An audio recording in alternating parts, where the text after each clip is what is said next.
This story starts with a visual of a mantis devouring a moth, then we see a snake eating a frog and a bird eating a worm. This was to show what a predator is in the realm of nature. Then you see the predator for humans, but the name is scratched out. It will be revealed in the story ahead.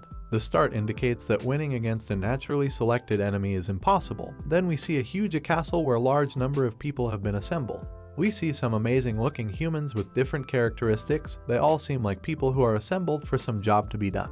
There are also little creatures on some of their shoulders, like a cute sidekick. We see a dark shadow appear from the door, and it's the king who screams out heroes. He says that it's time for them to fight for humanity and its existence. Demons have been responsible for killing humans and making them suffer for generations. We are shown a glimpse of the devious demons who are huge in size and look scary.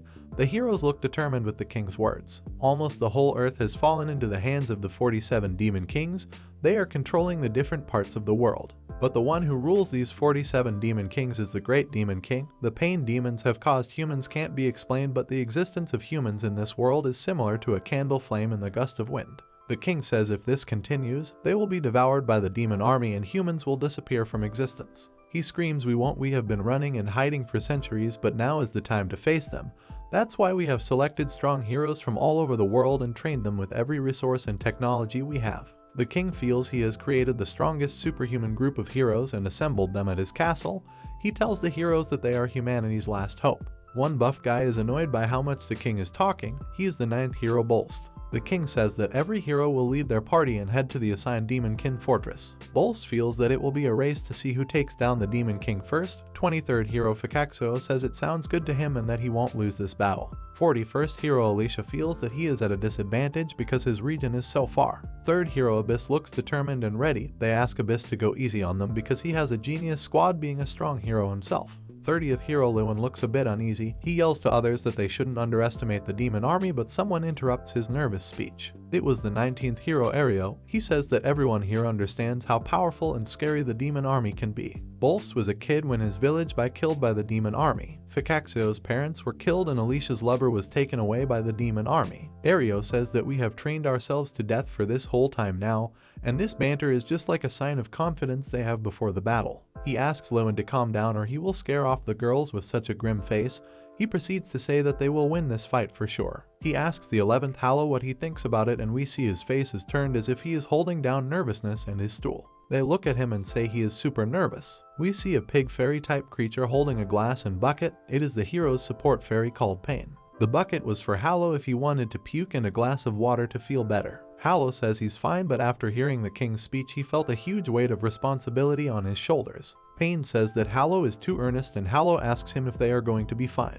Pain says that Hallow hasn't changed a bit since he joined him as a support fair at the training school, and he wishes he was a fairy to a great man like Bolst. Ario asks Pain to not be so mean, and Pain says that Hallow lacks flexibility, but in terms of strength he won't lose to his enemy. Pain says that he is trained by Hallow's side this whole time and knows this fact about him. Ario says that the same strength is important for heroes in this battle.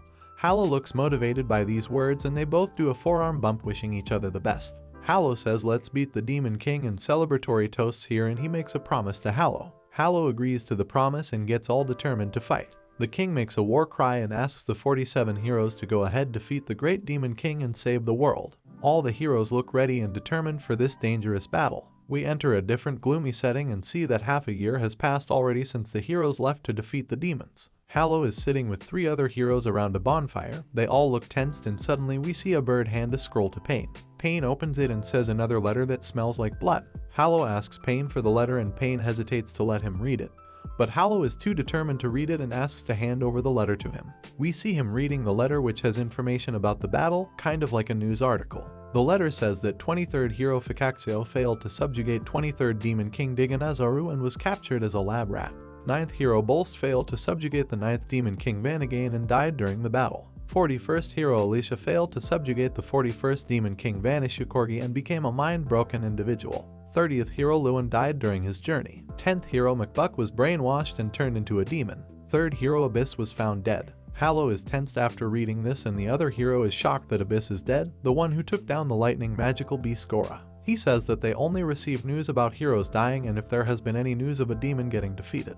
The girl hero is troubled by this and asks how many heroes are left now and feels at this rate they all will die. We see an old man in a witch hat called Hallow and he asks him what should be done ahead. It took the 11th party half a year to reach the Demon King Jachai castle. The old man says that they have gone through hell for this whole time, which made them stronger, but he feels every other day heroes who have become strong like them are meeting their death. Pain gives out a weird look and starts packing his stuff. The old man asks him what is he up to. Pain says that it's clear that humanity is doomed and he is heading home. Pain feels that it's stupid to enter a fight knowing you're going to die and he would like to live carefree till the end of his time. Pain says that anyone who wishes to die can go ahead. The party members look sad and nervous. We see Hallow reading that 19th hero Ariel failed to subjugate the 19th Demon King Nudu and the battle was terminated.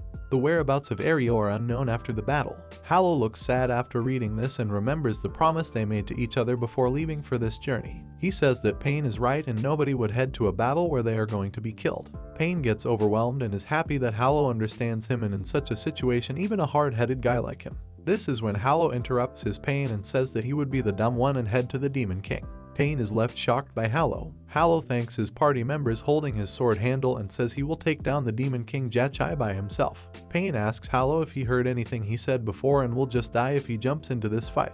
Hallow says that he knows the consequences and would still keep walking because he's a hero. The old man stares at the Sword of Courage as it shines brightly. The Sword of Courage is given to every hero and it is created with humanity's magic research. The sword will react to the wielder's magic and willpower, and this will make the sword stronger. The sword works as an anti-demon weapon and it's very useful against the Demon Kings. The sword shining means Hallow's heart is still not broken along with his will. Pain is annoyed by these heroics and says that he can do whatever he wants and the rest of them leave, so don't cry when you lose hope. We see the three party members following Hallow and Pain asks them why would they go back. The old man says that their existence is a support to the hero and they would follow Hallow because he is the true definition of a hero. That reason is enough for them to bet their lives on Hallow's willpower. We see Hallow thank them.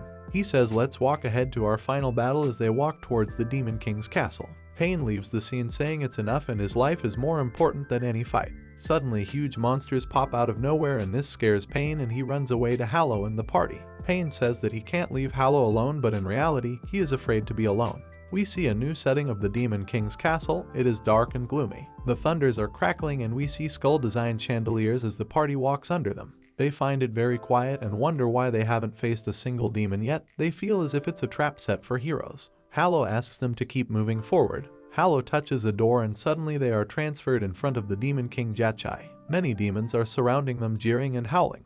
Jachai says that he is tired of waiting and asks them to not worry about other demons in the castle as they are just mere audience. The Demon King introduces himself and asks the hero to display his powers. Hallow looks calculative, but the old man from the party gets annoyed by Jachai's words and leaves out a strong magical power. He feels that the demon is looking down on humans and spells out the highest class supreme flame magic called Hell Flame. Jachai doesn't move an inch even though the attack reaches near his face. He blows out hair from his mouth and nullifies the attack. The old man is shocked by this move and Jachai says that the flame was good enough to light a candle. He flicks his finger and the old man crashes into the wall with his body parting in two halves. Hallow is terrified after watching Old Man Regis die. The Demon King calls human beings fragile creatures. He feels disappointed that this won't be much of a fight. Hallow looks behind and finds that his other party members Lyle and Mesrina are dead too. Pain is scared and wonders what happened in an instant. Jachai says that they died because of the dense magic that surrounds his body. A human being wouldn't last even 10 seconds at such a close distance. Hallow goes head on with his sword and charges at Jachai with anger. The Demon King leans back but gets a small cut on his pecs. Jachai compliments the sword and asks if it's the one which can injure a Demon King. Hallow is full of rage and keeps attacking Jachai. The Demon King dodges his attack and compliments Hallow's swordsmanship. He says that every slash he tried was at his vital points and wonders if he went through a vigorous training. Hallow jumps in the air and tries to slash Jachai's shoulder, but the Demon King grabs his sword with his fingers. He says that they aren't even close enough in terms of power. Hallow is visibly shocked after his attack being stopped this way. Jachai throws him away at a distance and we find out that Hallow's right hand has been cut. Hallow looks at it in disbelief and Jachai holding the broken hand asks Hallow if this is what he is looking for. Hallow screams in pain and Jachai checks out the holy sword and wonders if this is what the humans spent all their time preparing. Pain is concerned for Hallow as he growls in pain, and this is when Jachai throws the sword at Hallow. He says to pick up the holy sword and cut him up. Pain and Shallow are shocked by those words. The demons in the castle grin and smile at Jachai's words. Jachai says that this isn't any trick and he just wants to find out what the sword would do to him. He asks Hallow what would he do now that he stands defenseless. Hallow calls out Jachai in anger and in full rage says how much of a fool will the demons make out of humanity. He attacks Jachai with the sword, but it breaks when it comes into contact with the Demon King's body. Jachai stands there unfazed by anything. We go back to the dialogue of natural enemy in the realms of nature, like snakes to frogs and birds to insects. Predators of humans is hidden by Scratch, but it says that to win against a natural enemy is almost impossible according to natural laws. We see a huge figure of Jachai towering over Hallow, who is kneeling. He is terrified looking at the Demon King. Jachai looks at him and says that this is the limit of trash humans. He points his finger and charges Hallow with a powerful beam attack that sends him flying out of the castle. Hallow is flying down from the castle and Jachai says that the fact that he thought he would fight a Demon King with such a level is a joke. Jachai tells Hallow to never think of facing a Demon King, let alone beating them. Hallow falls from the castle as he howls in despair. We see Pain approach Hallow trying to help him. The end is Hallow being unconscious midair and Pain trying to grab him. We turn back the time 9 years in the past where you see Hallow's big brother Zabai teaching him mysterious facts about magic. Hallow sits there and looks at his big bro drawing a summoning circle with a stick. Zabai explains how he can draw a summoning circle and make an apple appear out of thin air. Hallow is shocked and feels it came from nowhere. Zabai corrects him and says it didn't come out of nowhere and it was summoned by the apple tree behind them. He says that summoning means teleporting substances in the circle. Hallow gulps down the apple and Zabai keeps explaining. He says if we draw the circle a bit wrong then it will summon a weird apple because of a failed summon. Zabai says that the weird apple didn't come from the tree behind them and wonders where it was summoned from. This thought excites him and he asks Hallow, isn't it interesting? Hallow says he doesn't know. We get back to the present time where Hallow is lying down all defeated and he remembers Zabai's words. He said that Hallow is better at using his body than his head and he feels that he will become a good hero in the future. We see Pain screaming in Hallow's face and ask him if he's okay. He is in full pain and asks Pain where they are, to which Pain replies that they were swept down the stream away from Jachai's castle. He tells Hallow that he almost died. Checking his bandages, Hallow asks Pain if he was treated by him. Pain says after he washed up on the riverside some unexpected folks came across him and treated him. We see 3 shadows approaching them from behind. Hallow is in shock when he recognizes the people. It's his big brother Zabai and his subordinates. Zabai greets Hallow and says it's been a while since he was assigned to the mage squad. Pain starts crying and hugs Zabai. Zabai says that Pain's face is as funny as always and remembers how they slacked off together at the training school. Hallow asks Zabai why he is here. Zabai replies that it's part of his mage work and introduces his subordinates Freen and Wally to him. Wally asks Zabai if his younger brother is a hero, to which Zabai says yes. Freen feels it's a fearsome situation because someone who is a hero ended up with such harsh injuries. He feels the demon army must be too powerful for humans. Hallow sits in despair and asks his elder brother to forgive him. He stutters while he talks about how other heroes died in the battle. He is sad that heroes are not allowed to lose and it's the only thing that's been happening. Zabai looks at his younger brother and keeps his hand on his shoulder. He says that Hallow fought well, and thanks to his efforts of diverting the Demon King's attention they could progress with their other plan. Hallow asks about this secret plan and even Pain is curious. Wally asks Zabai to look at the sky, which is rumbling with thunder. Pain is scared by this situation, but Zabai smiles and says it's about time and everything is working according to the plan. A strong gust of wind blows at Hallow and he asks his elder brother what's going on with their plan. Zabai asks Hallow if he remembers the weird apple he summoned when they were kids. He says that it wasn't from their world and was summoned from another world. Hallow is confused by this statement. Zabai explains that while the hero squads fought with demon kings and armies, the mage squads were spread all around the world. He is the leader of the 7th Northern Squad, which has Freen and Wally as the survivors. We see an image of the earth and how the mages were forming a huge summon circle. They created a giant summoning circle enough to cover the whole planet. Hallow wonders about the purpose behind this and asks Zabai what are they trying to summon. Zabai stares at the demons approaching them. They are attracted by the scent of Hallow's blood. Zabai asks his younger brother to put down and stay behind as he is in no condition to fight. Zabai says the plan was a success and asks Hallow to stay calm. Hallow is confused by these statements. We see the mage squad push out fireball magic attacks at the demons. It kills some of the demons, but one of them attacks Zabai. Hallow feels that it's over and feels even with Zabai's magic they can't win this fight. He feels no powers or strategies will make them win against the demons. We see an image of Jachai smiling and Hallow screaming in agony of feeling helpless. Zabai holds back the demon and says who said they would be the ones fighting the demons. Both Pain and Hallow are confused by these words. A group of demons attacks Zabai altogether and Hallow screams helplessly. Zabai stands facing the demons and asks them to save themselves and forget about him.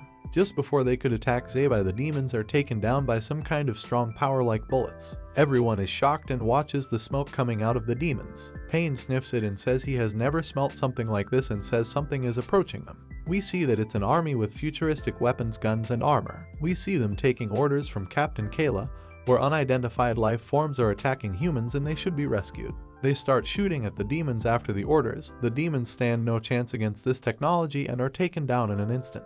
They stand over the demon corpses with their guns and Hallow wonders who are they. Pain says they killed demons with no issues and Zabai rejoices that their plan was successful. They managed to summon an entire world from a separate time-space. Pain and Hallow are shocked by this feat by the mage squads. The people from their world have no resources to fight the Demon King's army, and that's why they had to seek help from another world. A world of human beings with a different history of evolution.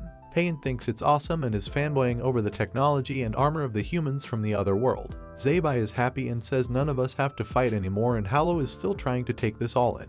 He thinks to himself if these guys are going to save their world and help them. The humans from the other world start taking off their helmets and ask Zabai and others if they are the residents of this world. Zabai gears up for the introductions as he gets hyped by Pain from behind. As Zabai says welcome to our world, he is interrupted by the other humans. They tell them that mankind's evil has driven them into a huge crisis and they are on the brink of extinction. Zabai, Pain, and Hallow are in shock with this news. The humans from the other world ask to be saved and we see a setting where their cities are being destroyed. The chapter starts with the humans from the other world asking Zabai and others for help. We get to see the reactions of Zabai and Pain in typical One Sensei manga style. They are shocked by the fact that the ones they summoned for help are asking them to save their world. Zabai is confused, so he assumes that they speak a different language, and Pain feels help must be a way of greeting people in their world. Captain Kayla is called by her comrade to lend a hand to the multiple casualties that arrived in the army van. Kayla gets right on it and asks for a first aid kit to heal her comrade who's in clear pain. We find out that there was something as an interdimensional gate that was activated, and this connected them to another world from a parallel universe. She says that the people from this parallel would have been helping them out. We see Pain and Zabai sweating after hearing this. Hallow is trying to take this in and understand the whole situation. The humans from his world were almost killed by the Demon King's army, and that's why the Mage Squad devised a plan.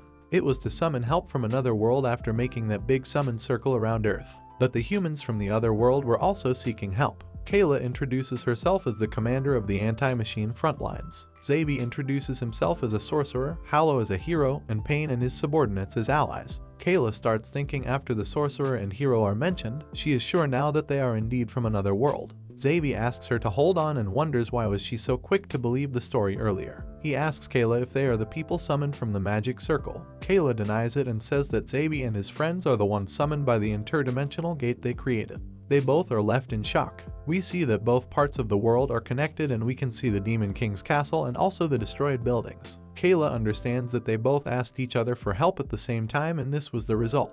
We see both humankind sitting around and cooking soup and food. Wally says that even though they belong to different worlds, their survival needs got them together. Hallow asks Kayla if they have an enemy too, and she affirms it and says their enemies are robots, monsters of inorganic material that are created by human beings, and she talks about AI and how dangerously it evolved, which led to this situation.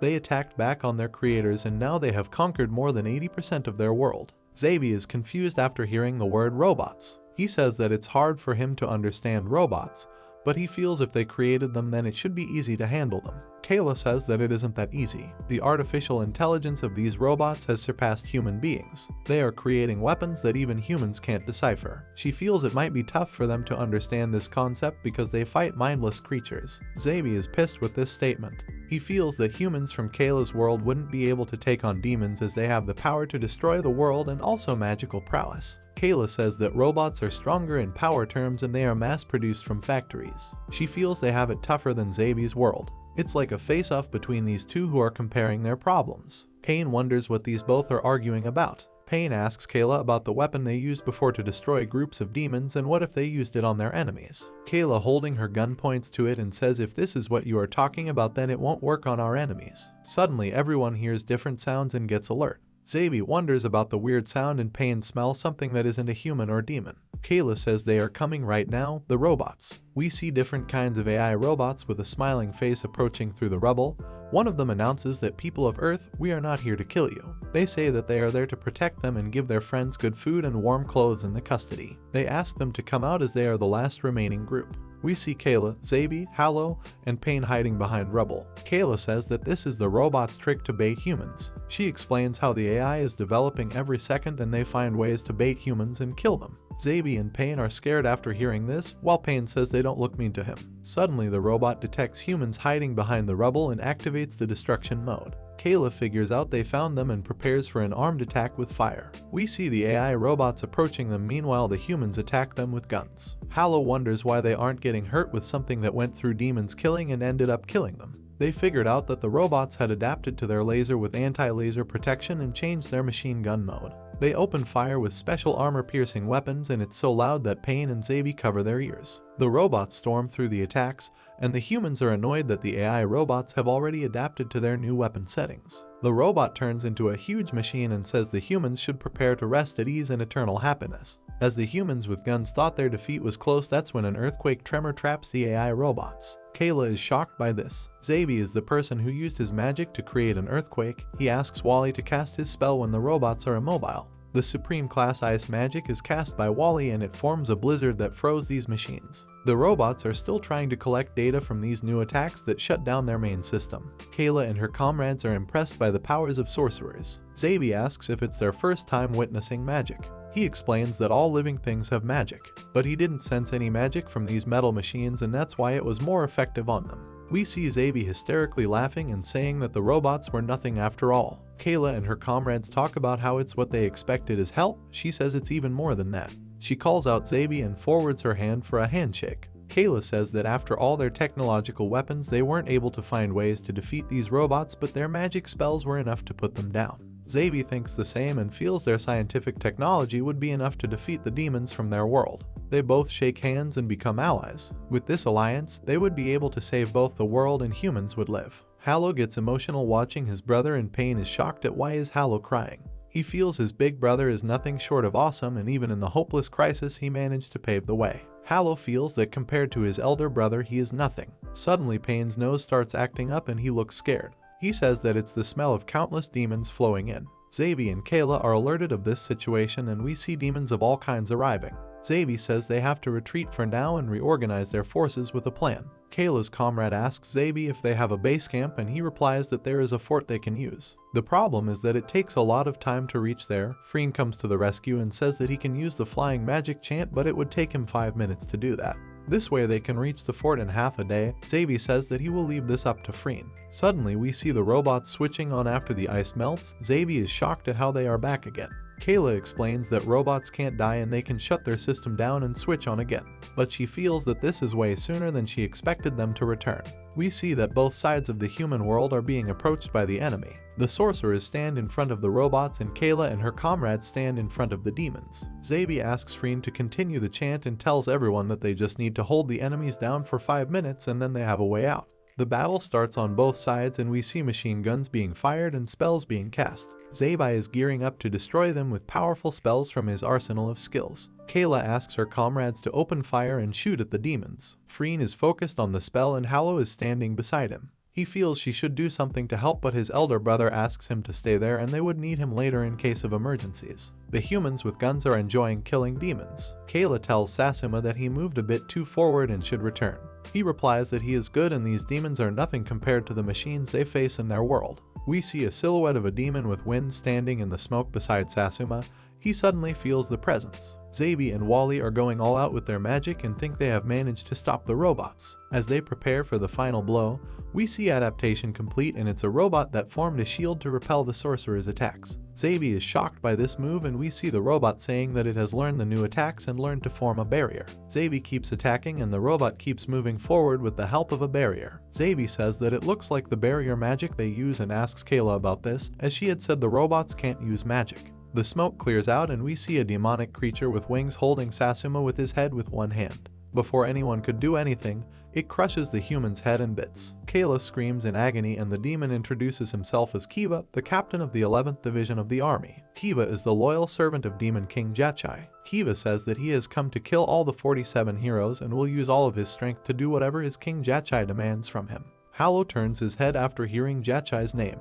The humans with guns start firing at Kiva with full force. He dodges all the laser beams from the enemy with his hands and wonders who are these new civilizations. He has no idea about the new mysterious weapons from these new humans. Kayla understands that the laser beams are working on him and he is different than the ones they faced before. One of them charges a large attack from his machine gun at the demon. Ziva releases it back to him with a flick of his finger. This cuts the guy from his torso and sends his upper body flying away. Kayla can't think of her next move and Kiva says that he has never heard of anyone else apart from the 47 heroes. But this doesn't matter to him as it only makes more people for him to kill. Kayla aims her gun and looks visibly scared. The other side is being attacked by the AI monsters and we see Hallow think about this whole dire situation. He thinks about how they called for help from the other side, but the enemies from the other side are as strong as the Demon King.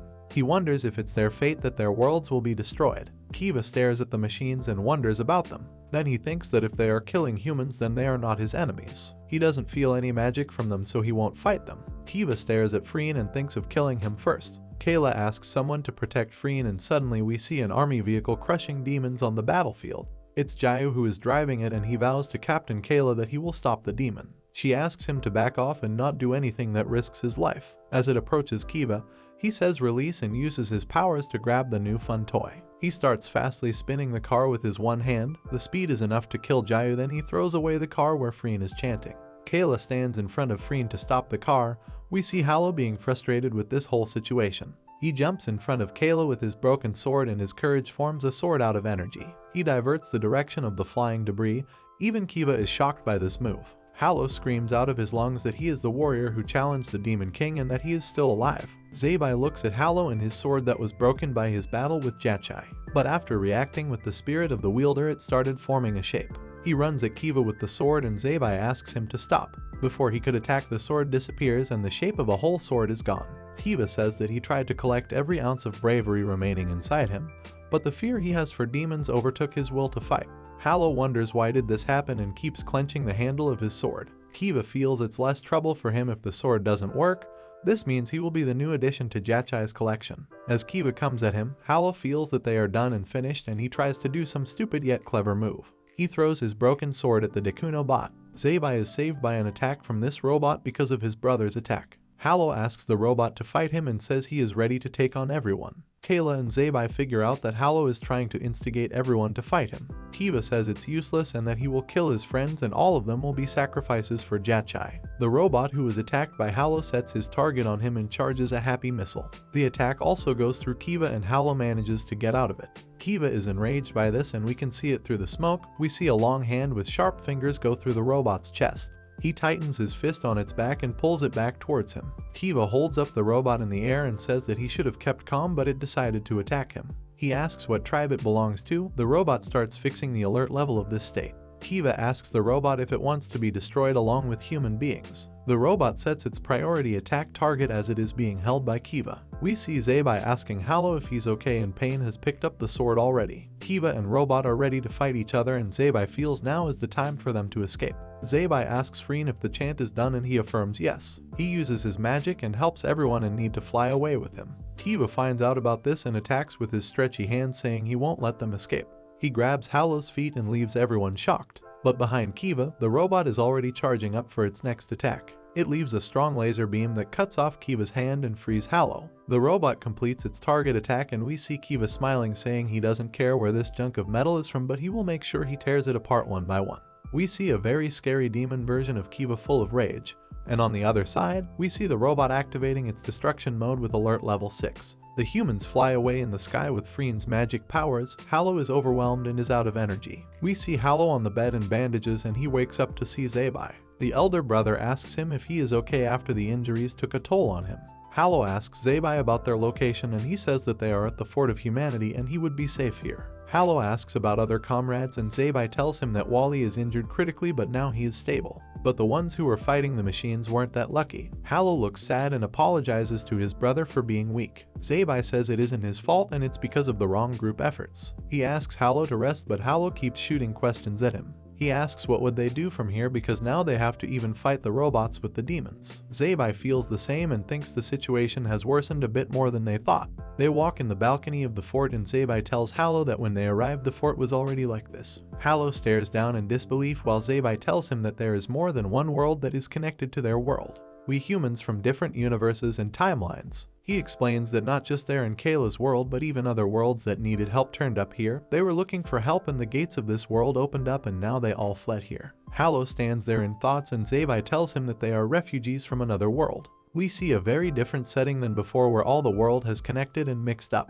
We see messed up things like huge roots, some kind of algae taking over properties, human corpses being hung for display, and modern cities with UFOs flying over. Hallo, Zabai, Kayla, Pain, and some other warriors arrive through the teleportation circle. Pain looks at the new mixed-up world and says that he has never seen anything like this. Zabai says that it's the same spot they used for teleportation when they set up the anti-demon barrier. Kayla says it's different than her civilization and feels the worlds are mixed up after all. Zabai tells everyone that they will be saving the humans and taking them to their base. He asks them to not wander away from the teleportation circle. If this happens, then they won't be able to return to their base. He charges ahead with his crew saying he is not sure what's going to happen but he looks determined.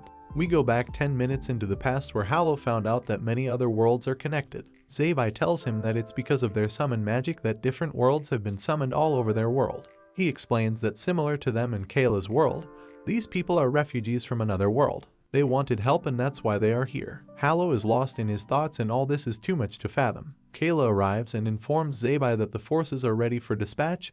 Zabai thanks Kayla. He says that they will use the magic circles throughout the world and use them to rescue refugees and bring them to their base. He says that only wizards can use the teleportation magic and it's time to do it. Pain says that he will stay back with Hallo and take care of people. A determined Hallo says to his brother that he wants to join him. Zabai tells him that we are unaware of the danger out there and he is hurt because of the battle. He feels that Hallo should stay behind and rest. Zabai tells him that we have more things to worry about like gathering material to take care of the sick and wounded. He asks him to stay back and help at the base. Pain supports Zabai's decision, but Hallo looks sad. He says that he trained day and night to become a warrior and defeat the Demon King and now he is of no use. Zabai looks at his little brother and Pain tells Hallo that what he thinks is not true and they can stay behind and protect the base. Zabai makes a decision and asks Pain to join them with Hallo. Pain asks why would he ask him to join. Zabai says that he is the warrior's support fairy and he should make sure Hallo is not doing anything reckless. Hallo's face looks battle ready. In the present time, we see our warriors running away from some weird mole monsters. They jump on the warriors with sharp claws. Pain is terrified after looking at them and Zabai wonders if they are creatures from another world.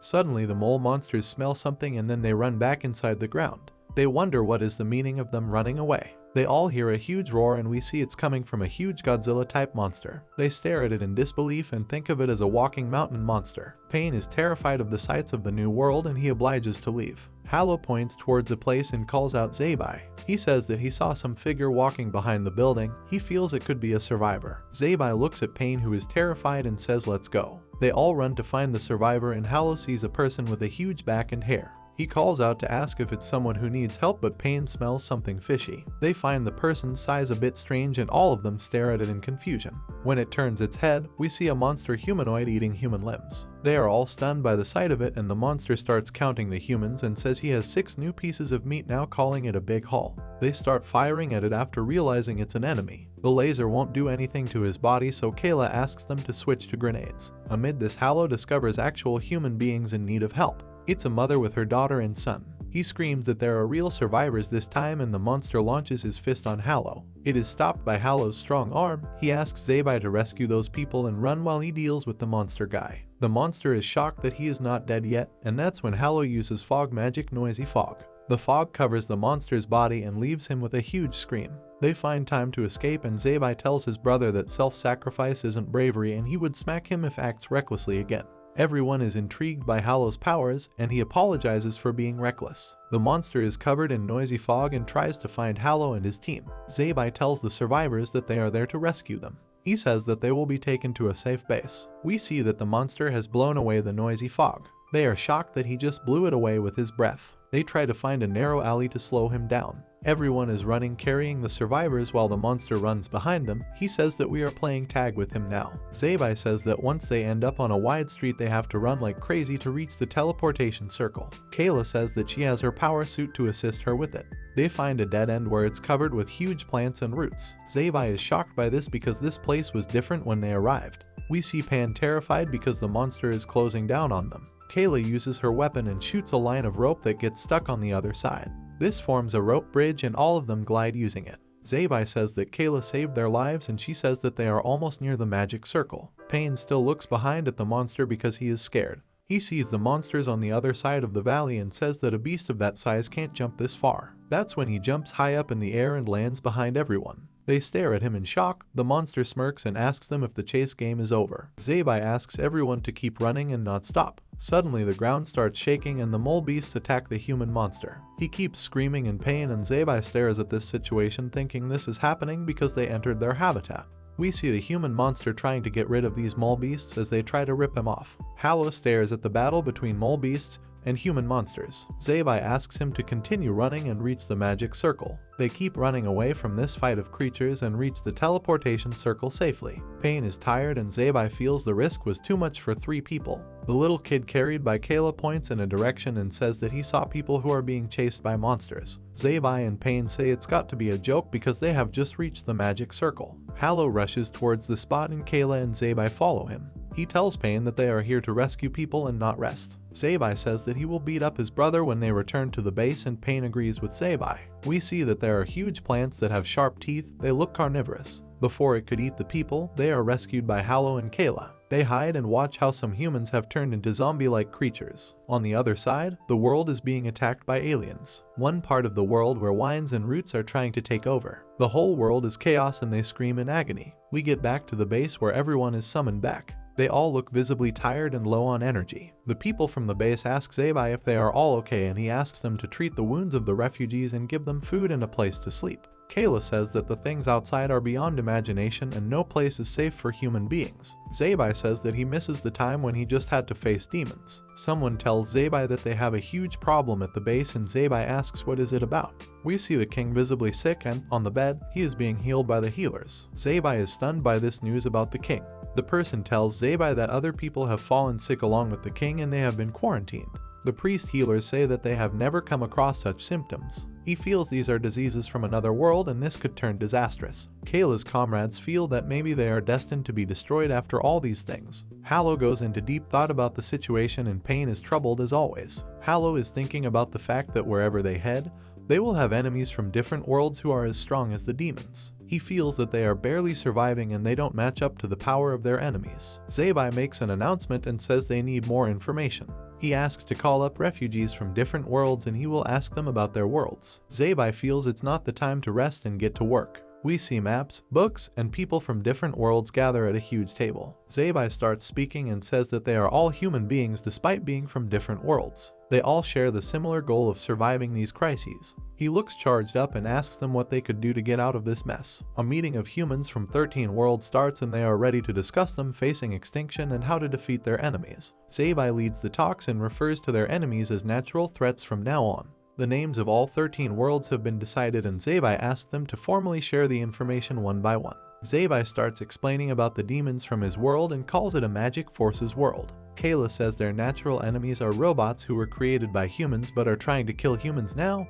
Her world is called Machine Rule World. People from Parasite World tell how parasites have taken over their world and turned humans into puppets. The giants talk about how huge giants have turned them into slaves and their world is called the Giants World. The people from the Misfortune World talk about how their natural enemies are called calamities. They can rampage over cities if left unchecked. Their world is called Misfortune World. The futuristic humans talk about the advanced aliens that have been raiding them. Their world is called the Cosmic Devil World. The people from Wild Green World have a problem with their natural enemies wild plants and animals taking over their planet. The men from Neo Cruelty World talk about their natural enemy as new humanity. They tell how they mutated and evolved into new forms and now the old humans are being taken down. The humans from the Mad Gods' world say that their natural enemy is God, which was manifested through human faith. They are scared to talk more about it. The masked guy from Cursed Destruction World says that their natural enemy is a curse that started rotting their world's natural things and destroyed everything. The humans from the Recreation Hell world say that they have no natural enemies and proceed to say games are everything. They speak in a weird way in gaming manners. The poor humans from the Lawless world say that their natural enemy is human beings. The war destroyed everything and now the goons, lawless bandits, are enjoying this lawless world. The people from the Huge Tree world say that their natural enemy is an enormous tree that sucks out the life energy of their planet.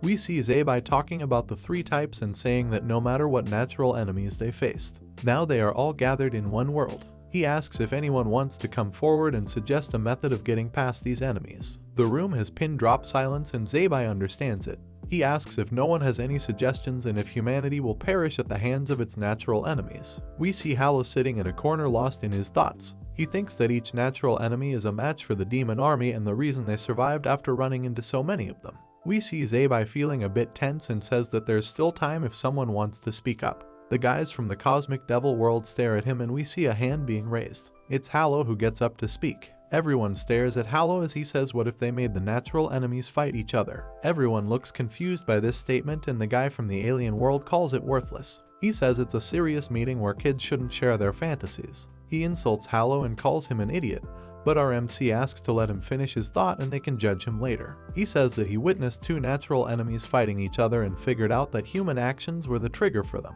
Zabai thinks about how the natural enemies fought each other and how they couldn't leave a scratch on their bodies. He feels it's a good idea to make enemies fight each other. The alien world human thinks it's a foolish idea. He asks how they could control their enemies' movements. He goes on to say that have no chance against someone like aliens. He asks them to take the aliens' powers seriously. The guy from the Giants world says that if he was surrounded by a group of giants then he wouldn't find aliens so scary. The guy from the Natural Calamity world says that I won't work on their natural enemies and to think humans could control them is crazy. Everyone starts talking about their natural enemies and starts arguing with each other. Hallow is confused and asks his brother what he should do ahead. Zabai gets an idea and he starts spouting weird stuff at Hallow. He says that even if all the natural enemies came together, there is no chance they could defeat the demons. Other humans start staring at him and he says that these people have no idea about how terrible demons are. They are lucky to live in a world without demons who are the most serious threat.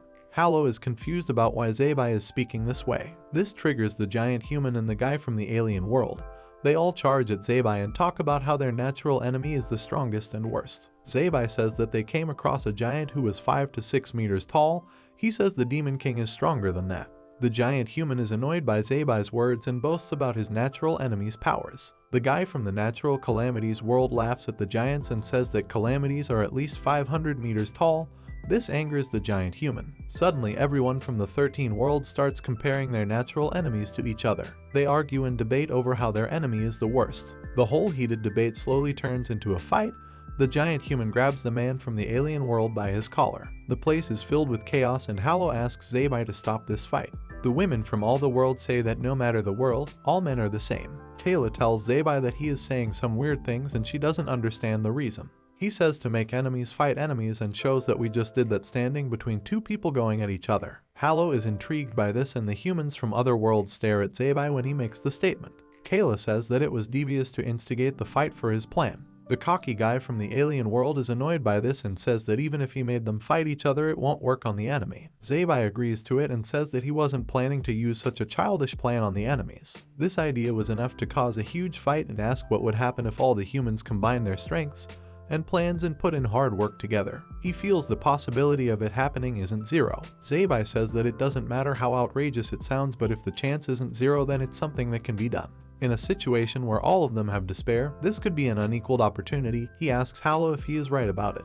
We see the other humans paying attention to Zabai's words and Kayla still feels it's a pretty extreme way to do it. Kayla says that even in this chaotic mixed up world, these two brothers are always finding hope and moving forward with others. Natural enemy refers to those who are natural predators in this world. Like a bird to an insect, like a snake to a frog, the humanity one is still hidden. Winning against a natural enemy is impossible, but if they pit them against each other then it may be possible. We see visuals of Kiva and Robot fighting each other at full power. Kiva walks wounded after defeating the robot and feels that he got more exhausted than he planned. He wants to report something to his Lord Jachai. An enraged Kiva calls out Hallow and says that he won't let him escape. We see that Kiva's chopped hand has somehow ended up in the base of humans and is twitching. We see the commanding officer thinking about the 13 worlds fused against 13 natural enemies. Zabai explains in detail how each world's fragmented spaces were mixed up and a new world was formed. This messed up the original geography of their world and they should survey their surroundings to be familiar with the place. The officer says that he remembers feeling that he was transferred with the help of some long-distance transporter. He asks what kind of technology was it. Zabai tells him that TS teleportation magic and asks Freen to explain in detail. He tells the officer how they laid down magic circles all around the world to summon different worlds, but the coordinates are still the same. He points at the starting point on the map and says with this long-distance teleportation magic is possible. But to use the teleportation magic, one of the wizards should be present. People from other worlds ask if these were the things that they used to bring them to their world and also if those are things only they could use. The commanding officer is impressed by this and says that they can be used for logistics and surprise attacks. He asks Kayla what they mentioned about making the natural enemies fight each other and Kayla affirms. She tells how Hallow used a trick to make their robots and demons fight each other and she feels it is possible to do it again if they plan it well. The giant man says that it happened by chance and gets whacked on the head by the giant women. Hallow agrees and says it was a coincidence and tells that till now they have fought the demon army but they weren't able to defeat them. But when the robots went against the demons, they managed to be equal in power levels. He doesn't know how to explain it but he feels it was unbelievably amazing. Kayla says she agrees with Hallow as the robot's armor is impregnable but the demon's hand went through it like butter through a knife. The giant man says that it won't work against the giants and he gets whacked again by his lady. The commanding officer understands the point and says that they should use such techniques when they are on the weaker side. If humans can use some tactics to put the natural enemies against each other then it may work. But they have to be prepared to lose people to do this because it will take a lot of sacrifice. We see a hand being raised and the person asks if he can say something. The commander says course and asks him to start by introducing himself. He is Masayoshi from the Misfortune world and he calls himself the commander of shut-ins. Takuya asks him to stop saying weird things, but Masayoshi feels it's a place to share opinions. He says that is it a bad idea if the humans just stay inside? He asks if it's necessary to poke a hornet's nest from the base. Everyone stares at him as he says these words. If they attack the natural enemies, wouldn't they follow them back here to the base? He feels they shouldn't resort to such cheap tricks and stay in. Zabai asks if he wants everyone to just hide in here and do nothing, and the man says yes. He says as humans all they can do right now is hide run and turn a blind eye. He says that after a while the natural enemies will start killing each other and says this is the best choice. Hallow doesn't look too pleased with the thought of running away from enemies. He gets all charged up by his thoughts of being a hero whose job is to defeat demons. Takuya apologizes to everyone and says that his person is an idiot and he doesn't care about others' morals. The commanding officer says there's a point in his talks. Hallow and the giant man are shocked by this. The officer feels the most important thing right now is to focus on human survival and collect the information they lack. He feels that moving out in the open and collecting information would be foolish and risky and they should stay inside and observe the new world for now. Zabai thinks it's a good choice to stay in for now but it would be foolish to think they could do something by just this move. They need to prepare big moves while staying inside to attack their natural enemies. The officer agrees with him but says that he saw injured and disheartened people around the base and rather than planning moves first they should take them as priority. The others agree that it's a safe compromise to observe and understand the plan. Payne asks the commanding officer what they should do now. He replies that everyone should converse and know each other more. He asks Payne what kind of creature he is. Payne starts explaining in his slang and the officer is confused with it. We see all the humans talking to watch others and interacting. Kayla asks Zabai if the plan of making the natural enemies go against each other would go smoothly. Zabai believes it's a good plan and even magic starts with a theory and then comes forth with human imagination. After creating an idea, humans try to figure out ways to make it real. We see humans from different worlds checking each other and interacting happily. Kayla asks Zabai what he is worried about and he replies that to go ahead with such a plan they have to be ready to die. They need the bravery of someone who's a hero and he wouldn't like Hallow to take the load on his shoulders. Suddenly we see a guy asking Zabai if he needs a hero. They turn their heads and find that it's the 19th hero Ario who went missing after his battle with the 19th Demon King Nudo. He says that he finds the place quite busy and it is something he dislikes. Hallow is delighted after watching Ario alive. Zabai asks him if he is the hero who was with his younger brother. Hallow says that he disappeared during his battle with the demon army. Ario says that he survived because of luck and he is ready to lend his power in this battle. Hallow and Zabai are happy with this new addition. We see Kiva laughing and flying in the air. He says that Hallow can't escape his wrath. Back when the demon grabbed his leg, his hand was cut off by the robot. When Hallow arrived at the base, the demon's hand was still gripped to his feet. Now he can follow the arm's magic and reach the place. He is shocked when he looks at the corpses of the demon army soldiers and thinks it's the work of humans. He doubts it when he looks at the huge footstep arriving towards the human base. Kiva feels a bit terrified by the size of it. In this new world where all natural enemies are mixed up, the stronger ones will trample over the weak. We see mountains of human flesh and the giants marching in a group towards some location. Kayla is working out in the base area and Ario approaches her. He asks her if she trains so early in the morning and hands her a flower. Ario does this to mark their friendship. She is confused about why he would hand her a flower. Ario explains that in their world men give flowers to women they like. She sniffs the flower. Kayla asks him if his body is okay after fighting the Demon King. Ario flamboyantly says that he has no injuries because he is a hero. He asks her if there are heroes in her world. She introduces herself and he says it's nice to meet her. Before he can explain the meaning of giving her the flower, she eats it. Ario is confused by this and she says that flowers have minerals and nutrients and it would keep her healthy. She asks isn't that why he gave her the flower. He is mad and says it's alright. Hallow arrives and says that Ario hasn't changed at all when he finds him chatting with a woman. Ario says good morning and asks if he had a good sleep. Hallow asks him how he woke up so early even after a long journey. He reminds him of the training days when he always overslept. Ario says these are days of the past and he has changed now. Hallow says that he couldn't sleep because he was concerned about the plan on how they would pit the natural enemies against each other. He feels there should be something he could do to help. Ario asks him about his broken arm and broken sword and if it happened because he fought a Demon King. Hallow says he lost to the Demon King Jachai and he was more powerful than anything he imagined. Ario gets uncomfortable when Hallow asks him about his battle with the Demon King. He says he lost and laughs it off. Ario says that even heroes have to pick their battles and look embarrassed because they made a promise before the battle. Hallow comforts him and says that he can win next time and they should focus on what they can do now. Ario looks a little disappointed in himself and says that Hallow hasn't changed. Kayla is eavesdropping on this conversation and seems confused about something. We see the leaders of different worlds sitting and discussing things. Bass from the Cursed Destruction world says that the king is sick because of the curse from their world. Some wizards might have picked it when they were out patrolling. Zabai asks about the treatment and Bass says it can't be treated and the only thing they can do is quarantine the king. Zabai is disappointed by this answer. Peo from the Parasite world says that they have to look out for the parasites from his world. They have the power to take over the human body and mind without any indication. A single infected person can infect a whole base. Zabai says that there are natural enemies that they can't spot with the naked eye. He spots Hallow and apologizes everyone for gathering them for a meeting. He says that they have to discuss how to stay alive, the careful observation plan. Ario rejects the idea and says it's pretty useless and Zabai asks him to explain his side. He says that because he can't use teleportation magic, he had to walk on foot to the base. He saw giants killing humans and turning them into a flesh mountain. He saw them walking towards the base in large groups. He said there were at least 50 giants and one of them was around 20 meters tall. According to him, they have around 2 days until the giants arrive at the base. If they decide to stay in the base, then they will be killed. Zabai looks annoyed by this and screams at Ario. He tells him that this could have been said earlier than now. We see the human giant from Giant's World sleeping. His name is Paka. He is dreaming about eating delicious meat and gets whacked by the female giant.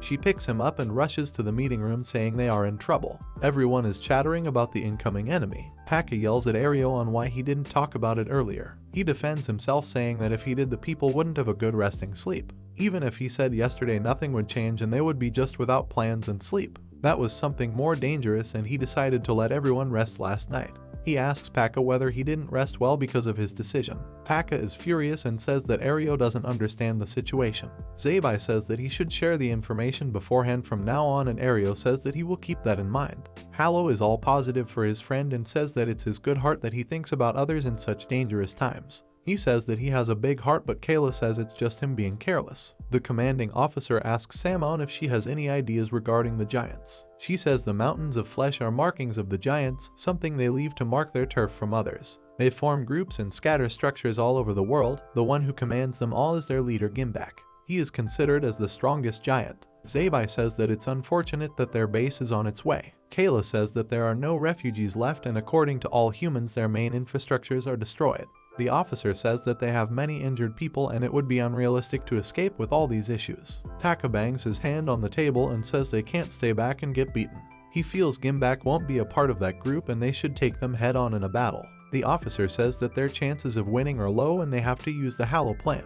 Hallow is confused with the term and asks if it's okay for him to fight on the front lines. Pain says that's not it and morons should shut it. Zabai understands that the plan is to make natural enemies fight each other. The officer says, as Hallow said, we should try to create a tension between two natural enemies, and because it was him who proposed the idea, he decided to name it after him. He uses the map to show where the giants would arrive at their base through the mountains. He says the desolate mountain area is the giants' world area and they are arriving towards the magic forces world. But if they divert them to the east side, then they would arrive at the neo-cruelty world. The new humanity stays in this area and Heiji from that world thinks it's a great idea. Because the new humans look similar to humans, their physical and mental abilities are far greater than those of normal humans. If the giants come across them, then they won't be able to differentiate them from normal humans. The officer explains the strategy he has in mind. It will start with a small group of humans to encounter the giants and surrender to them. They will then lie about leading them to the base and rather bring them to the neo-cruelty world. This way the humans can escape and there will be a fight between the giants and the new humans. Samon understands the strategy and says that they capture humans for slavery. If they see a chance of getting more humans, then they would follow the captured humans. Brigante says that it depends on their moods. They could also start slaughtering the humans without listening to them. They need humans for negotiation with the giants and they wonder who would volunteer. We see Ario thinking about it and Hallow raises his hand and says he would go. Zabai is speechless and Kayla says that he has no personality for negotiation. She calls him mentally immature and also that he is weak right now. All these words hurt Hallow. Zabai asks Kayla to go easy on his little brother and we see Hallow sit against a wall with sadness. Hallow says whatever she said might be true, but he wants to help even if it's him being sacrificed. Ario calls him and out of nowhere lands a punch on his face. Hallow lands on a wall and Ario's sword ends up in front of his face. He says if it was the past him, then he would have dodged the punch. Everyone is shocked by this move by Ario. He says that his body is worn out and he is the one who is unharmed right now. Ario asks Hallow to stay back and he will go to negotiate with the giants. Heiji thinks that Ario might be qualified for the job and that he has the best features of a young and beautiful human being. He could blend in with new humans without any problem. Zabai asks if Ario is okay with going on the mission. He says that if he needs a hero, then he is the one who should go. Kayla is confused with Ario's behavior and how halfway he explained the reason he wasn't injured. She feels that he is hiding something and wonders why he has no injuries. The chapter ends with Ario flamboyantly saying, "Leave it to me." We see a glimpse of Demon King Jachai's castle, where Kiba is reporting about the robots, the strange buildings, the comrades who turned into flesh, and the new world. He tells Jachai that in the outside world, everything has turned into chaos. We see a demon holding a magic ball and Kiba is reporting the information through it. It's some kind of video call in the magic world. Kiba asks for more troops and Jachai asks him to do as he pleases. Jachai says that he will head out himself, but the other demon says that he shouldn't because of what Kiba said about the outside world. Jachai fires a laser to scare him off and says they both have different definitions of fear. He says the outside world is just different and nothing else. He flies out of his castle and stares at the new world. Suddenly hears a voice in his head and it's Demon King Nudo. He is using telepathy to converse with Jachai. Nudo feels that the outside world has got interesting. We see how gross and huge Nudo looks and he is playing chess with real human soldiers. He feels that the number of toys has just increased for him and it makes his heart dance. Nudo says that even the other Demon Kings have started their move and what he thinks about joining him. Jachai asks about the Great Demon King's thoughts on this situation and he says that Byaku wouldn't concern himself with this. Nudo plays his moves with real humans and places a son and father in front of each other. The father asks the son to not kill him, but we see the son killing off his father. Nudo says that he wants to see the heroes and make moves while they can. Jachai asks if he never encountered a hero as every Demon King faced one. Nudo says that's right, but he didn't face one. We return to the base where Zabai is telling the new team that Ario is their leader and others are selected on their resemblance to new humanity. Jupido from Cosmic World, Shaidru from Misfortune World, Ryam from Magic Forces World, Kubo and Shox from the Machine Rule World, and Bragent from the Giants World are the ones who would be in the negotiation team. Bragent says he isn't the handsome type, but he will be their guide because he looks similar to the giant types. Zabai asks them to move to the area surrounding the planned location using Ryam's teleportation magic. He says the magic circle will be charged within 30 minutes. He asks them to make preparations until then. We see that Ario is standing alone in the castle and his squirrel angel squeaks at him. We see Kayla arriving from behind. Ario asks if she came to kiss him goodbye. She has to confirm something before such an important mission, so she asks Ario if he ever fought the Demon King. Ario is flustered by this question, and Kayla says that she can recognize a deserter by their reactions because she has seen plenty of soldiers like her. Ario looks down and says that his courage wasn't enough. When they arrived at the Demon King's castle, they saw Nudo playing with captured humans. His instincts asked him to escape from there, and before he knew it, he was running away. He abandoned his comrades and other humans. His spirit was broken after just seeing the Demon King from a distance. The years he spent training and vomiting blood were worth nothing, and he wasn't anything like a hero. Kayla listens to Ario grieving over his decisions. After fleeing, he hid his identity as he didn't want to be seen. But when the cataclysm occurred, he decided to take this opportunity and return to the base. He planned to play the role of a hero and blend in with others. He was happy when he met Hallow, a hero who was defeated by the Demon King. He thought maybe he would understand his pain, but when he talked to him, he found out that he wasn't broken at all. He seemed stronger than before when he stared into his eyes. Ario feels that Hallow is different than him and someone who was a hero this whole time. Kayla asks if he went through this, then why did he volunteer to lead the mission? Ario says that he thinks Hallow deserves to live more, but he raised his hand for the mission and was ready to die. He couldn't let this opportunity go away, and he decided to volunteer. Ario calls himself lame for this decision, and Kayla feels that's not true. She just wanted to confirm his intentions. She feels the decision he made to correct his mistakes is a brave one, and nobody would laugh at that. Kayla feels that Ario is now someone who has courage. Ario gets emotional after hearing this, and Kayla hands him a flower. She says it's a return gift, and if she did something wrong according to his culture, then he can tell her. Ario says she didn't and accepts it, being grateful. Kayla says that she thought about the meaning of the flower and felt it wasn't for eating. She asks him to teach her when he returns from the mission. She leaves, and Ario thanks her, calling her Ms. Kayla. He holds the flower to his chest and vows on it, saying he will use his full strength this time. He asks her to believe him and wait for him. We see the magic circle being activated, and Ryam says that it's ready to go. Ario says that they will be leaving on the mission. Zabai tells him that they count on him and the fate of this base rests on him. Ario says that he is used to pressure like this. Heiji looks tensed and hugs Ario, asking him to be safe. She says the new humans are very cruel and she would pray for their return. Ario thanks Heiji and notices her body trembling with fear. Ario makes a motivational speech before the mission. He says they have to lead the giants to the new humanity area. They can be killed by the giants before the mission even starts, but they are prepared for death too. He says they will go with their heads high because they are the coolest. The group is charmed by the positive energy, and Ario leads the giants guiding squad. They teleport through the magic circle. We see Pain and Hallow wishing them luck. We enter a new setting of the giants' world with mountains. A giant is holding a dead human from the machine world. We see the group of giants and the giant guiding squad standing in front of each other. The giant says that if they have to say something, let it be quick or they will be crushed. Everyone looks terrified after this incident. Ario is reminded of how he felt back then when he saw the Demon King. His heart starts pounding and he tries to calm himself down. He touches the flower and remembers his promises. He looks determined and says he won't run away this time. We see that the giants are asking the dead human body to talk.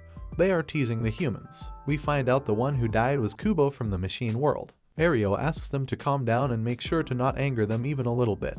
He asks them to act as if they are surrendering and leads them to the new human world, saying it's their base. He wants the team to be calm and focus on the mission. Ario screams and says that they have no plans to fight, that they are ready to surrender and they will lead the giants to their base. He asks them to spare their lives in return. The giants laugh and call him an idiot. He looks at Ryam and thinks about her spirit peace magic therapy that would calm down the violent giants. Shaidru from Misfortune World starts his speech. He talks about how the giants can have different kinds of privileges if they reach the base. Rare items that would be useful to them, and they are ready to offer them that. He says that if they kill them, then this wouldn't benefit any of them. This would mean no advancement in their lives, and it's a situation they should avoid. The giants stare at him as he says that negotiation is his expertise area. He says that he was a business strategist and he was relied upon for negotiations for big companies. Shaidru says that the only thing they want is to spare them. They are scared by the changes and have no strength to survive in the new world. All they want is to become their slaves and work for them. He wishes to coexist with the giants. We see a giant crushing shocks from the machine world and put in his mouth. The giant starts chewing the body and asks Shaidru to continue. Shaidru is terrified after watching his team member being eaten. Ario asks the giants to stop it and says they are not enemies. The giant says that they were always their enemies and they are their food and toys. One of the giants lands a punch on Ryam and she is saved by Brajant. He says to hurry up and use the magic spell that would calm them down, and Ario agrees to him. Ryam says that she has been using the spirit peace magic therapy since the beginning. It's powerful enough to make large animals calm, but maybe the giants' calm nature is also violent. The giants ask if they are doing something to them, and Shaidru thinks that they all will die. He He thinks about the people back at the base and goes on again with his negotiations. He says that human beings have value and if they use them their lives will be much easier. Shidru asks himself to not give up. He asks them to make a logical choice that can benefit both. We see a giant's hand raising a weapon and Ario screams stop. The giant crushes Shidru with its weapon and kills him. Only 4 humans are left and they are scared. Geppetto from the Cosmic Devil world decides to take on the giants. He activates his cosmic ring power and switches to battle form. He says he will show the giants something new about the cosmos. The giants are shocked at Geppetto flying.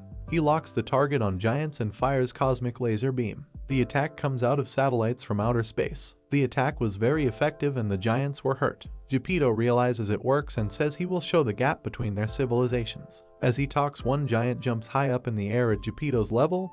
He is shocked by this jump. The giant kills Geppetto like a human kills a mosquito. Ryam, Bragent, and Ario are shocked by this. Ario thinks he should go and fight them or wait for negotiations. He feels the plans of the mission being successful are low and maybe they should injure the giants and make an impact before they die. Bragent starts walking towards the giants. He says the act they have left the 3 of them alive means they find them interesting. If he lets them have some fun then they might have a chance. Ario asks him what he means by let them have fun. Bragent asks them both to keep their calm and just watch and says he leaves the rest to Ario. The giants recognize Bragent's appearance. We see him holding a bag of pills. They are made of giants herd and crushed into powder form and then into medicines. He says that the pill gives them temporary power in exchange for a heavy burden on their body. It's the last resort for humans from the giant world. He eats the pills and turns into a muscled up strong version of himself. The new Bragent asks the big boys to play with him. He looks powerful and huge with smoke steaming out of his body. The giants laugh at him and begin to pounce. Bragent punches one of the giants and sends him flying. Ario and Ryam are shocked by his power. Bragent says Bungagadondo and launches an uppercut to the giant. He beats up multiple giants alone and makes them suffer. We see him holding his own against such powerful giants. He keeps charging until he has power in his body. One of the giants grabs Bragent in his fist. He crushes him and throws him on the ground. They all charge on him as he lies down defeated. Ario realizes that he is just a toy for the giants. Ryam and Ario witness the giants break Bragent's limbs and throw him away here and there. The giant crushes his body with his feet and they all laugh at him and say it was fun.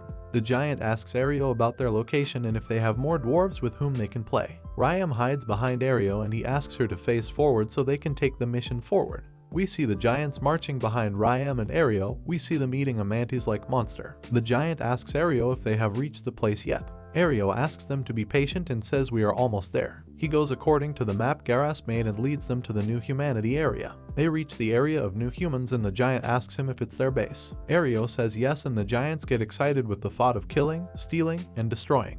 We see the giant behind Ryam and Ario raise his weapon saying that they aren't useful anymore. Ario asks Ryam to use feather boots which turns their boots into gliding magic boots and they shift away from the giants. The monsters chase after them as they run away. Ryam uses her ornamental magic decoration and turns themselves into a cooler outfit similar to New Humans. They manage to escape the giants and lead them to the New Human area. We enter the setting of Neo-Cruelty world and see human beings in futuristic clothing. The wizards blend in with the New Humans and the giants struggle to find them. Ryam is happy that with the help of Heiji's information, they manage to mimic the characteristics of the New Humans. Ario asks her to be aware and mentions that they are moving between a natural enemy. They have proportioned bodies and look like humans but they spell danger. We see both of them walking through the area and one New Human notices them. They feel that they manage to disguise themselves between them and feel as if they have no emotions in this world. The giants are annoyed and plan to destroy everything in the New Human area. They start by attacking buildings. None of them look fazed as they stare at the giants. Ario says please destroy each other. The fight between giants and New Humans has started. The humans have managed to pit 2 natural enemies against each other. The giants claim the place and start destroying everything.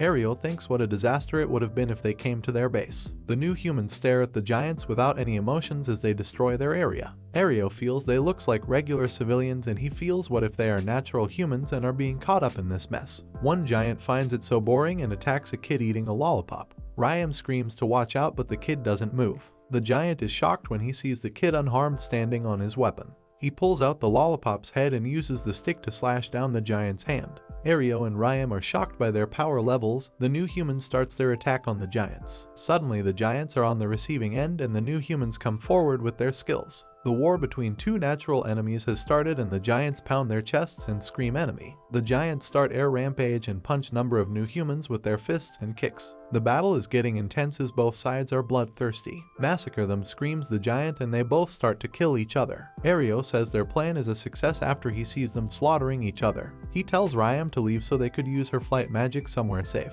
We see the new human has already slit Ryam's throat from behind. She spills blood from her mouth and falls to the ground. The new human says that the old humans feel they could hide their dirty stench and hide amongst them. He says humans have a distinct smell and it's tainting their air right now. He knows that the giants were brought here because of a plan and calls it a stupid trick. Ario asks if he knew about them, then why did he wait till he lost new humanity members? He asks if they are fine without reinforcements. The new human says that no one would bat an eye with a stray wandering in their world. They have people for this work and it wouldn't affect their daily lives at all. Ario says even though so many of them are dying, and he calls it a trivia situation. The new human says they have a hobby to watch despair on human faces. They give them hope and pull it away from them. He says that we will kill your friends and your family after this and makes a promise about it. He asks Ario to show him his face full of despair so he can enjoy it. Ario thinks about how since Kubo was crushed he didn't think about surviving on his own, and what he feels right now is anger and not fear. It's because of not protecting others and running away in the past. Anger on behalf of humans who are being killed. He pulls out his sword and apologizes to Kayla, Hallow, and everyone, saying from now on it's his selfish battle. We see how Ario's sword is shining bright with light of courage. The new humans stare at him as he asks his fairy Kira to lend him power. Kira creates a sparkly golden aura around Ario. Everyone is stunned by this visual. The new human calls him a peculiar human being from a different world because he is fighting back. He asks his comrades to capture and torture him so they can hear some interesting things. One of them asks if he's going to run away because of his tears. Ario's eyes are flowing and he says that originally the move he's going to use was meant for Demon King Nudo. He says he ran from everything and even himself. This is a new version of him. He remembers the promise he made to Kayla and says he should be the one saying not to run away. He rams his sword inside the ground and says fairy combination Kira. We see a golden storm surrounding the whole area. It's the pent-up anger of humanity taking its shape. Hero Ario unleashes the wrath on humanity on the natural enemies. It forms a huge storm of light and everyone gets pulled inside it. The combination fairy attack involves a fairy that possesses power beyond human knowledge and unique power. We see the giants and new humans stuck inside the golden storm of Ario. The giant realizes that a weakling like Ario is creating this storm, so he charges at him to kill. But the power is too much for even the titans. The new human is impressed with Ario's powers and thinks he is creating a safe space for himself. As Ario keeps attacking, he finds a group of children and his instinct stops him from attacking them. The new human kids take the chance and attack Ario with their weapons. All of them launch their attacks at Ario and he unleashes even more magical power after this. He says that even if this all is a useless struggle and even if his body is destroyed, humanity's counterattack has already started. The new humans stand between the rubble and talk about something they noticed. The damage the golden shower had on new humans is within limits. The sky was lit with his powers, but it didn't bother them much. Ario tried to engulf the whole city, but it didn't amount to anything. We see that all the giants are dead after Ario's attack. The new humans wonder if they were created by the humans. Then they say humans aren't capable of doing that and they must be beings from another world. They call them their new toys and laugh. The new human notices that one of the giants is still running. We see him scratching his face and notice that he has some kind of parasite inside him. The parasite takes over the host and transforms into a whole new creature. The new humans find it interesting and think they have found another toy to play with. We go back to the base and see Ario dragging some things with his hand. He notices a fairy flying over him. He notices that it's Ario's support, Fairy Kira. Everyone gathers inside the meeting room and Pain tries to talk with Kira. Zabai asks what is Ario's support fairy saying and Pain says that the plan was successful. The giants who were approaching their base were all destroyed. They all scream in happiness and say that they won. They are surprised at how the absurd plan worked and humanity can keep moving ahead. The commander feels that they are safe for now the time being. Hallow asks what happened to Alio and others. Pain says that the team died at the hands of the giants and only Ryam and Ario managed to guide the giants to the new human area. That's where Ryam was killed by the new humans. The cosmic guys are shocked that even Geppetto died. The giant humans feel that Bragent is ready to sacrifice himself against the giants. Pain says that Ario didn't die but was kept as a prisoner in a confinement area for old humans. His message to them is do not under any circumstances come to save me. After hearing this, Hallow's fist tighten up. He leaves and Kayla tries to stop him. Zabai says that Hallow may be reckless but he won't go against his friend's wishes and he should be left alone for now. Pain looks sad for Hallow. We see Hallow sitting alone thinking about his friend. He hears the kid talking about how they can be safe in the base for now. They play football together happily and Hallow looks at it thinking this happiness is what Ario and others protected. The ball hits him and the kids say sorry. They ask him if his broken hand hurts. He denies it and says he is strong being a hero. The kids ask if he is being real and Hallow says how he can move things with his broken hand. This hurts him badly and he stores his pain inside his face. This scares the kids and they run away. He smiles thanking Ario and gets up with motivation in his body language. We see that Kiva has finally arrived near the base and he smiles because he found them. Kiva has arrived with a demon army and is ready to attack Hallow. Hallow senses the danger approaching the base and the kids ask him where he is headed. They ask if he is going to save more refugees and one kid says he has bandages for people. Hallow asks for a request and asks them to tell a long-haired man named Zabai that demons have come to play with them. They say yes to it. Hallow opens the door and walks outside the base. This is going to be a rematch between the people from the same world. Kiva says that coming out alone is something admirable. Hallow recognizes Kiva and asks if he came alone. He says that his target is him and asks him to fight one-on-one. If Hallow wins, then Kiva won't lay a hand on the base again. Kiva laughs at this, saying he is full of vigor again. He promises that he will do that, but that's not going to happen because he won't win. Kiva says release and says he will punish him for setting those robots on him and making him look like a fool. Hallow pulls out his broken sword and says he has been itching for a fight, so let's bring it on. They both go at each other with rage and Kiva notices that the sword is glowing and different than before. Now it's more stable and before it was weak because of his fear. Hallow slashes at Kiva and the sword slips out of his hand. He grabs it back and stabs Kiva's torso with his back towards him. Kiva is shocked by this move and jumps back. His hands shiver as he thinks killing Hallow is going to be a stress relief for him and not a fight. He says burst and turns into a demonic monster version of himself. He calls Hallow a filthy human and tells him to not get carried away. Hallow cuts Kiva's palm into pieces and attacks his body with his arm. This hurts Kiva badly and sends him flying to the ground. As he lies on the ground, Kiva sees Hallow launching at him from the air. Hallow attacks with his sword, but Kiva somehow dodges it. We see that Hallow is determined to kill Kiva at any cost, and this frightens Kiva a bit. He realizes this is Hallow's real power, which he used against Jachai. He calls out the demons and allows them to feast on Hero Hallow. The hungry demons run towards Hallow. Kiva asks the demon to keep him barely alive so he can ask him questions about the new world. Kiva says if anyone kills Hallow, they will be punished. We saw that Kiva got scared of Hallow's powers and broke his promise. As the demons approach closer, Hallow closes his eyes and thinks about his friend Ario.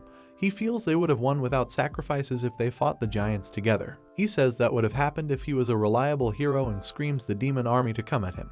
He says that he will tear them apart and the demons stare at him as his sword lights up. We see the humans attack with tear gas bombs from the base and launch attacks at the demons. The demons are affected by the attacks and Kayla asks Hallow if he is okay. The wizards form an advanced flame barrier magic called a volcano wall. This sends the demons flying away from base and we see the wizards working together to do this. Paka arrives from the base full of rage and kicks a demon in its face. Paka starts beating the hell out of demons and headbutts a huge pig demon, squashing its head.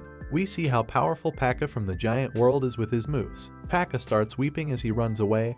Hallow asks him the reason for his tears. Paka touches his head on Hallow's forehead and tells him that Ario was his friend, but Bragent sacrificed himself for the base. He talks about the other guys too who died. The wizards say they won't let Ryam's sacrifice go in vain. Kayla says that Shock's and Kubo's death won't go in vain. Paka tells Hallow fighting fiercely isn't a problem. He asks him to not risk his life because he would be betraying Bragent and others who died for their safety. Kiva looks at others showing up and finds it troublesome. He asks the demons to keep Hallow alive and kill everyone else. Hallow apologizes for being reckless, but he says he can't forgive himself for being worthless. Paka says he feels the same about himself. The demons arrive at them and both of them send these demons flying with their attacks. Kiva realizes that humans have more powerful fighters and feels they can't go ahead with this as this is humanity's limit.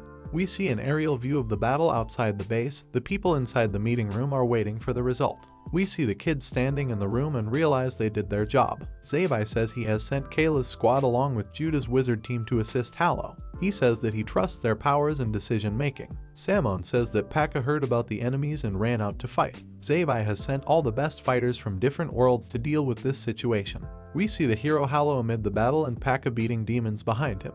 The humans start firing, the giants beat demons with stones, the wizards use magic, and everyone is doing their best. Zabai says that he can feel they have been surrounded like rats in a trap. The person standing says that they don't have an opportunity to lead them to the new humanity area. Heiji is sad that even after sacrifice they have to face such situations again. The commanding officer says that the report says that there is a weapon launched into outer space, and Samon asks what is outer space. The officer asks the cosmic humans if it was them who put this in the reports, and Suwa asks if it says it's a man-made satellite. He says that plenty of man-made satellites are sent into space, and some of them were sent long before their time. They can be controlled to fire laser beams at designated coordinates, and now only 26 of them are left in space. Zabai is impressed by their technological powers. Suwa says its power is to pinpoint an enemy and vaporize them. He feels it won't work in battles as they have too many enemies. The officer says that it's not a reason to not use it here and asks if there is another reason or hesitation. Suwa says they have a recording of when Geppetto used it. He followed the rules and used it on giants, but it was ineffective. Zabai asks about the rules, and Suwa says if they don't follow the safe output limits, then the possibility of detention becomes higher. If that happens, then it can destroy satellites, and also, they might come to this location. Samon asks who are they that Suwa mentions, says it must be nice not knowing about space. He calls it an endless hell, and once they leave their planets there is nowhere to hide. Samon stares at Suwa as he talks about how they shouldn't be found by them, must not fight them, and there is no greater threat than them. He calls them the Mandarins. The weak human guy asks him to stop complaining and just shoot the lasers. Suwa says it's not that simple and they have the risk of being detected. Suwa thinks about Geppetto and says he might have thought about this and says we can give it a shot.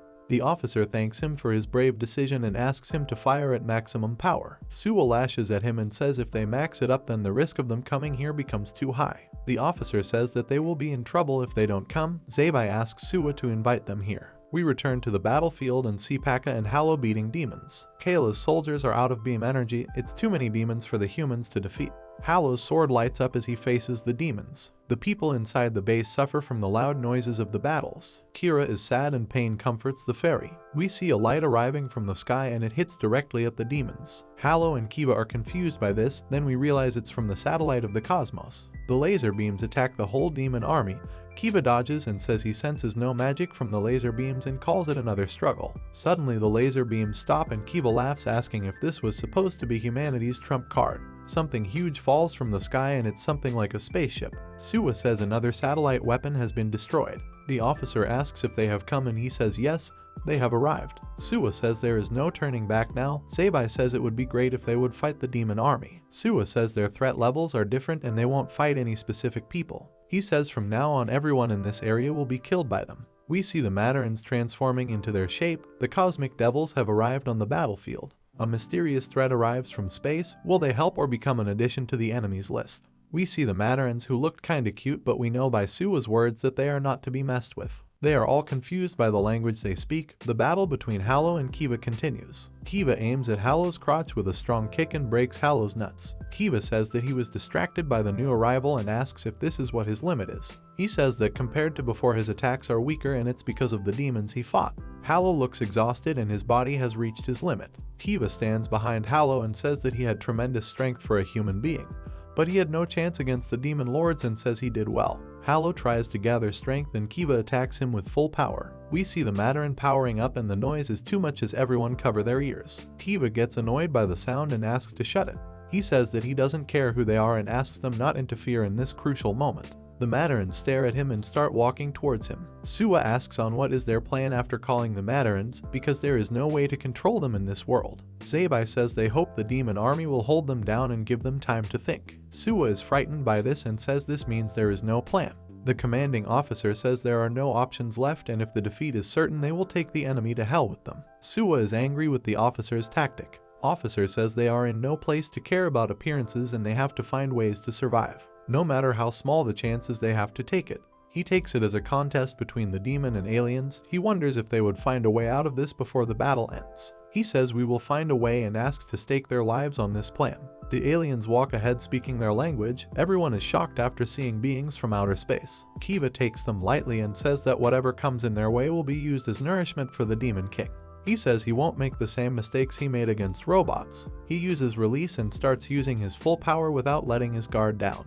He uses Demon Fang explosive cannon and attacks the Mandarins. The attack even perishes the demons. He says that he wants to remove whatever worries him or would worry him in battle later. He looks for Hallow and he isn't there anymore. Paka carries the hero on his shoulder and runs through hordes of demons. Hallow asks Paka if they leave the base, they won't be able to protect. Paka says it's fine and Kiba would follow them away from the fort. Because he wants to defeat him, Hallow finds this a clever idea. Kiva finds it annoying that Hallow is running away and attacks Paka with an attack which makes him lose his balance and fall to ground. The demons surround Paka and Hallow. Kiva sees the alien arriving him from the smoke, he gets angry and launches Yusa's burst to transform. The Mandarin punches Kiva into the gut and it's enough to make him bleed through his mouth. Kiva goes flying through the base fort and ends up in the meeting room of the base. The humans think it's an enemy attack and when they stare at Kiva, they realize he is the leader of the demon army. The demons try to attack the aliens and they get destroyed by the aliens' weird powers. Their bodies turn into piece and they wonder what just happened. Hallow notices how the laser from their eyes cut the demons into tiny pieces. The alien keeps walking ahead and the demons attack it with full power. As soon as they get near the alien, they all turn into chunks of meat and blast away.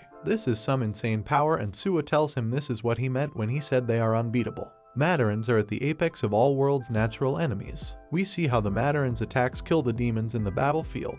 He calls them the monsters beyond rationality and says you invited them here. Hallow feels the same fear he felt when he faced Demon King Jachai. The alien hovers over the battlefield and says, "Can you hear me?" It wonders if this frequency works here and says it's similar to humans on Earth. The alien says it has a question and will only spare some people who would answer its questions. The demons mess with them again and get killed by the Mandarin. They call the demons ugly and wonder if there was a design like this on this planet. One of them says it doesn't matter. They say the main motive is to find out what is happening on this planet. They think humanity has launched their final desperate struggle. It calls one of the demons trash and asks them where they came from. We come back to Suwa who says for them humans and demons are both trash and soon they will be wiped out. Zabai gets anxious after hearing Suwa's words. We see Zabai staring at Kiva and voice comes out, "Wait, it might be too early to give up."